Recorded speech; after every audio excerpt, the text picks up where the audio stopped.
The kick landed with a sound like a sack of concrete hitting steel, sharp and final, echoing across the parade ground as every breath in the place seemed to vanish at once. Dust jumped from the ground. A body folded sideways. And in that frozen heartbeat, before anyone understood what they had just witnessed, a single thought cut through the silence like a blade. The most powerful man on the base had just made the worst mistake of his career. If you love your country and respect your soldiers, hit that subscribe button right now. The base was supposed to be quiet that morning, the kind of controlled calm that only exists inside military fences. Flags snapped in the wind. Boots hit pavement in perfect rhythm. Orders moved cleanly from mouth to ear without friction. It was a place where rank mattered, where posture could decide your future, and where weakness, real or imagined, was hunted like a disease. General Marcus Hale had built his reputation in places most men only saw on maps, and he wore that reputation like armor. He believed fear was discipline and humiliation was instruction. To him, soldiers were tools, and tools that didn't perform were discarded without remorse. Lieutenant Commander Elena Ward stood alone at the center of the training field, her uniform dusty from drills, her ribs already aching from hours of impact work. She looked unremarkable to the untrained eye. Mid-40s, lean, compact, calm, no chest full of medals, no theatrical confidence, just stillness, the kind of stillness that comes from knowing exactly who you are. Around her, dozens of cadets and officers formed a loose ring, drawn in by the rare sight of a general stepping onto the field himself. Hale's boots shined like mirrors. His jaw was locked. His eyes were cold. He had read her file and dismissed it in seconds. Transferred. Attached. Classified sections blacked out. Too many gaps.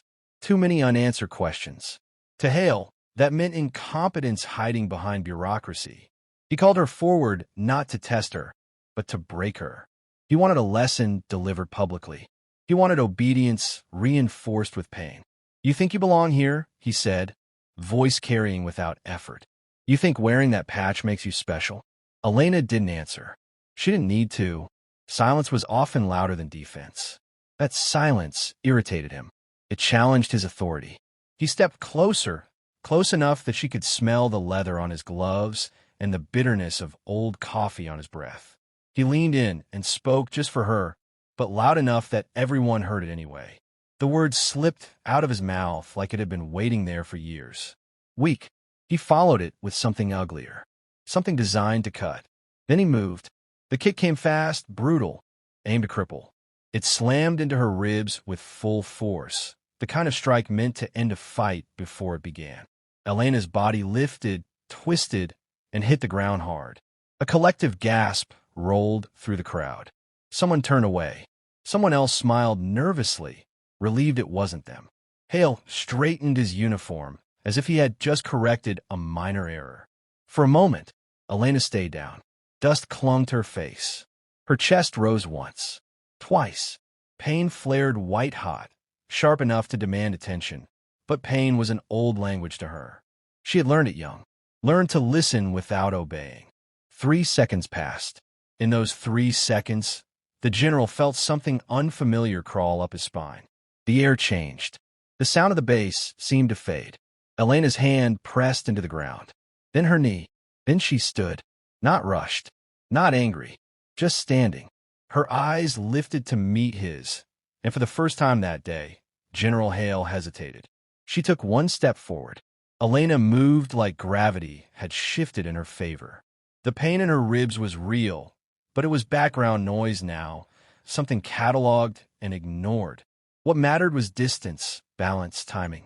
Hale raised his hands instinctively, suddenly aware that the rules he lived by might not apply in this moment.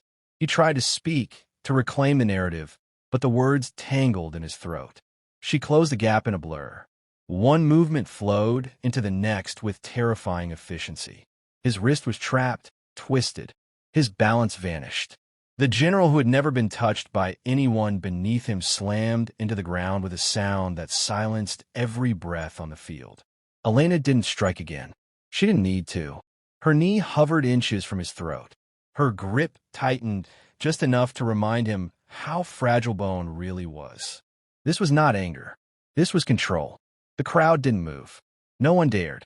Soldiers trained for chaos stood frozen, watching their understanding of power collapse in real time.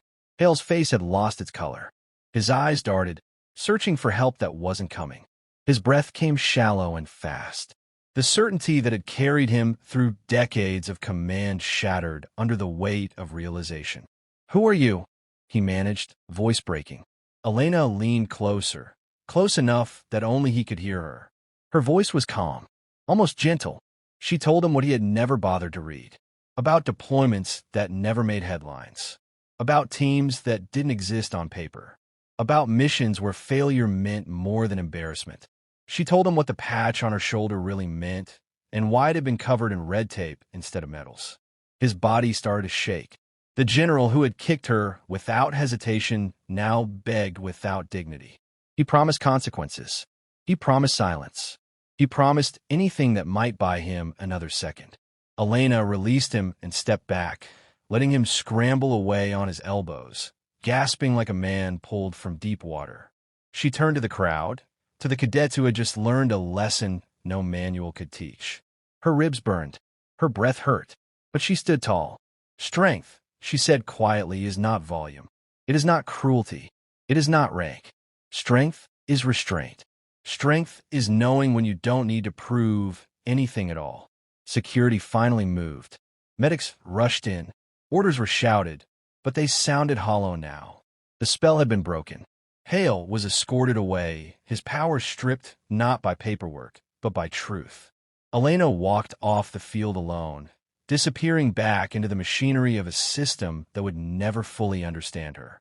But the people who witnessed that moment would never forget it. The day authority mistook silence for weakness. The day a Navy SEAL reminded everyone what real power looks like. From which part of the country are you watching this video?